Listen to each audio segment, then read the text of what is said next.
Quelle est la façon la plus efficace d'utiliser la clim en été? Comment te désembourber? Même si tu es un conducteur expérimenté, ça ne fait jamais de mal d'apprendre des techniques de conduite que tu ne connaissais pas avant. 9. Double une autre voiture en toute sécurité. De temps en temps, il te suffit de dépasser une autre voiture sur une route étroite à 2 voies pour atteindre ta destination plus rapidement. Et bien souvent, une autre voiture surgit de nulle part en se déplaçant dans ta direction sur la voie que tu as choisie pour ta manœuvre. Chaque fois que tu sens que tu n'as pas assez de temps pour y mettre fin, allume les clignotants qui indiquent la direction vers laquelle tu vas tourner. Ainsi, tu pourras éviter une collision car elles surviennent souvent sur le bord de la route quand les 2 voitures optent pour cette solution pour éviter l'accident. C'est toujours une meilleure idée de retourner sur ta voie et non sur le bord de la route. 8. Prends bien soin de tes essuie-glaces. Lorsque tu constates que tes essuie-glaces ne fonctionnent plus aussi efficacement qu'avant et qu'ils ne peuvent plus atteindre certaines parties du pare-brise, il est fort probable qu'ils soient usés. Bien souvent, le caoutchouc, le cadre et les essuie-glaces en plastique s'usent et prennent la forme d'un C. Par conséquent, le centre du pare-brise reste intact.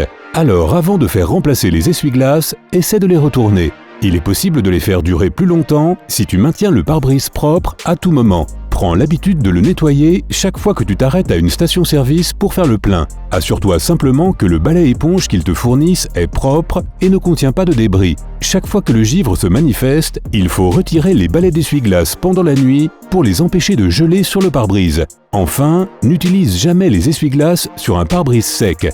Ils sont destinés à être utilisés sur une surface mouillée. Par conséquent, si tu dois nettoyer un pare-brise sec parce que tu veux te débarrasser du pollen ou autre, fais en sorte d'utiliser le gel laveur en premier. 7. Utilise la clim judicieusement en été. Imagine que c'est une chaude journée d'été et que tu montes dans la voiture qui a été exposée au soleil pendant des heures. Ton premier réflexe naturel est d'allumer la clim au max. Très mauvaise idée. Le système de climatisation accumule des substances toxiques que personne ne veut respirer. Pompe donc l'air chaud naturellement avant de monter dans la voiture. Baisse les vitres arrière et ouvre et ferme la portière du conducteur plusieurs fois de suite. Ensuite, commence à rouler les fenêtres ouvertes, allume la climatisation au maximum pendant 30 secondes à 5 minutes et attends que la voiture se rafraîchisse. Rappelle-toi que la clim est beaucoup plus efficace pendant que tu conduis, parce qu'elle aide le compresseur à fonctionner plus rapidement. Vérifie régulièrement si le filtre d'air est propre. S'il y a de la saleté à l'intérieur, cela perturbe le flux d'air dans le véhicule. Et si tu disposes de la fonction de climatisation automatique dans ta voiture, ne l'utilise pas par temps chaud. Ça t'aidera à économiser du carburant car il s'éteint automatiquement lorsque le moteur est arrêté. En revanche, tu vas transpirer comme un fou quand tu seras à l'arrêt dans les bouchons.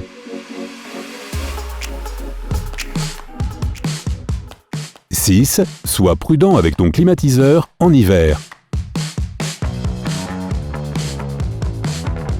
Si tu vis dans un climat où les saisons changent, les hivers sont froids et neigeux, tu n'utilises probablement ton climatiseur qu'en été. Parce que la dernière chose que tu veux par un temps glacial, c'est que l'air à l'intérieur soit encore plus froid, non?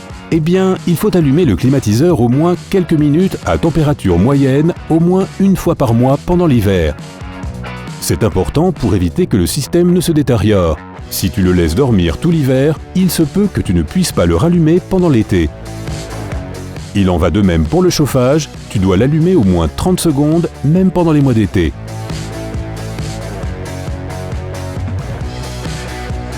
5. Démarre ta voiture en douceur quand il fait froid dehors. Lorsqu'il fait moins de -10 degrés Celsius à l'extérieur et que tu montes dans ta voiture, n'essaie pas de la démarrer tout de suite. La batterie et le démarreur seront mis à rude épreuve, car lorsque tu essaies de les démarrer, il n'y a pas de tension dans le système. Cela va exercer une pression très forte sur ton démarreur et ta batterie. Avant de démarrer le véhicule, allume les feux de route pendant 3 à 5 secondes. Cela te permettra de faire passer le courant dans ton système et aidera le moteur à démarrer plus facilement. 4. Se désembourber. Si tu es coincé dans la boue, le sable ou la neige, ne panique pas et rappelle-toi qu'il y a toujours un moyen de sortir. Tout d'abord, laisse une marge de manœuvre à tes pneus. Essaie d'enlever la boue à l'avant et à l'arrière des roues motrices et puis remplis l'espace dégagé de brindilles, cailloux ou encore en utilisant les tapis de la voiture. Le but étant d'augmenter l'adhérence des pneus. Embraye la vitesse la plus basse, accélère ensuite très doucement vers l'avant puis vers l'arrière. Évite de faire patiner les roues et essaie de trouver de la traction. Lorsque tu sors avec succès, n'oublie pas de rouler lentement au début pour éliminer la boue persistante.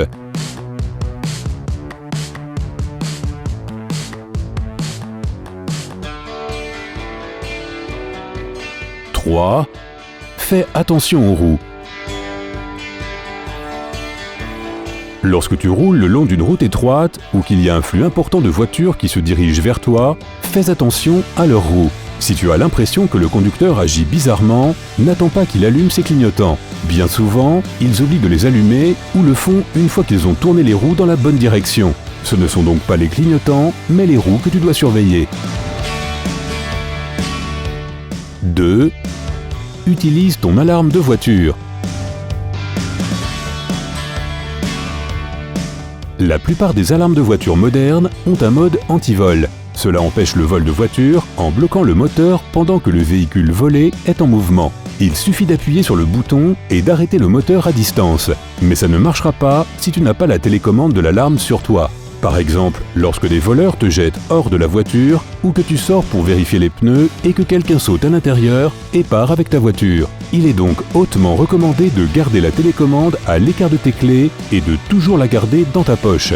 Aussi, n'active pas le mode anti-vol juste pour rigoler. Il faut un expert pour débloquer le véhicule une fois qu'il a été activé. Alors laisse ça pour les urgences. 1. Attention aux détails. Il est assez évident que tu dois garder ton pare-brise propre, mais il y a certaines choses que tu pourrais surveiller dans ce processus. Les vitres latérales de ta voiture ont des moulures en caoutchouc que tu oublieras probablement de nettoyer. Cependant, même si la voiture est propre, le caoutchouc accumule de la poussière que tu ne peux pas voir. Quand elle sort, elle égratigne le pare-brise comme du papier de verre. Quelques mois plus tard, elle peut laisser des rayures profondes sur le pare-brise dont il est impossible de se débarrasser. Peux-tu penser à d'autres conseils et astuces utiles pour l'entretien de ta voiture? Fais-le moi savoir dans la section des commentaires ci-dessous. N'oublie pas de cliquer sur j'aime sous cette vidéo, de la partager avec tes amis et de cliquer sur s'abonner pour rester sur Sympa.